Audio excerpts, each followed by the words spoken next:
আসসালামু আলাইকুম রহমতুল্লাহি ওবারাকাতুহু। সম্মানিত প্রিয় দর্শক, আশা করছি আল্লাহ তাআলার অশেষ রহমতে আপনারা সকলেই ভালো আছেন।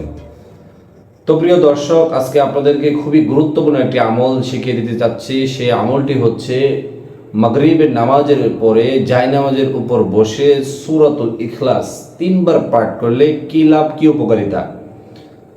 তো সম্মানিত প্রিয় দর্শক, আমার এই ভিডিওটা খুবই ছোট হবে এবং এই আমলটি আপনারা কখন করবেন, কিভাবে করবেন এবং কি লাভ, কি উপকারিতা সব কিছুই আজকে আমি আপনাদেরকে এই ভিডিওতে সুন্দরভাবে শিখিয়ে দেবো ইনশাআল্লাহ।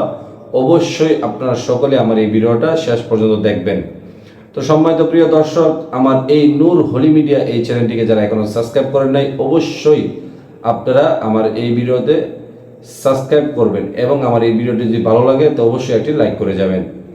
তো সম্মানিত প্রিয় দর্শক, এখন কথা হচ্ছে এই আমলটি আমরা কখন করব, কিভাবে করব। তো সম্মানিত দর্শক, আমার প্রথম কথা হচ্ছে এই আমলটি করতে গেলে আপনার কোনো নির্দিষ্ট সময় নেই।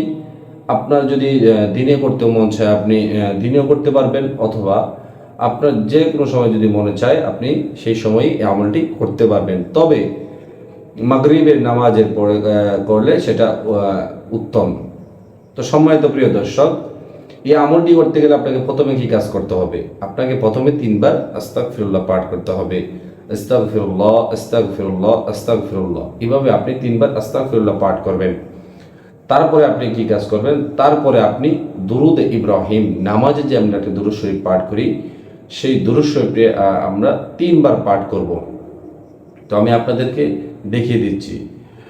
اللهم صل على محمد وعلى آل محمد كما صليت على إبراهيم وعلى آل إبراهيم إنك حميد مجيد اللهم بارك على محمد وعلى آل محمد كما باركت على إبراهيم وعلى آل إبراهيم إنك حميد مجيد।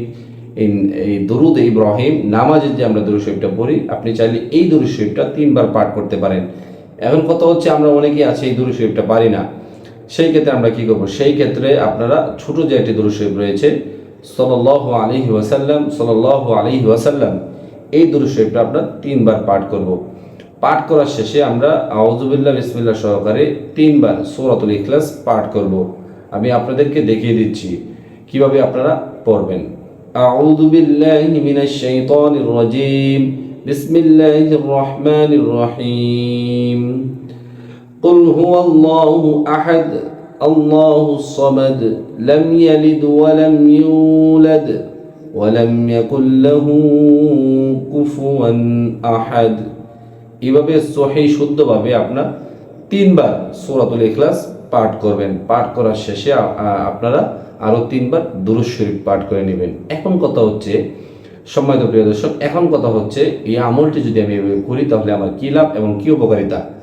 তো সম্মানিত প্রিয় দর্শক, এই আমলটি যদি আপনি এভাবে করেন সেই ক্ষেত্রে আপনার কী লাভ হবে? সেই লাভটা হচ্ছে আপনার যদি আপনি অনেক কাজ করতেছেন কিন্তু আপনার সকল ধরনের কাজ অসম্পূর্ণ রয়ে যাচ্ছে, সম্পূর্ণ হচ্ছে না, এবং আপনি অনেক ধরনের সমস্যায় পড়ে থাকতেছেন, আপনার বিপদ আপদ আপনার পিছু ছাড়তেছে না, এরকম যদি হয় তাহলে অবশ্যই আপনারা সকলেই এই আমলটি করবেন এবং 2 হাত তুলে আল্লাহ তাআলার কাছে মুনাজাত করবেন এবং আপনার যত অসম্পূর্ণ কাজ রয়েছে সব কিছু আল্লাহ তাআলার কাছে খুলে বলবেন 2 হাত তুলে।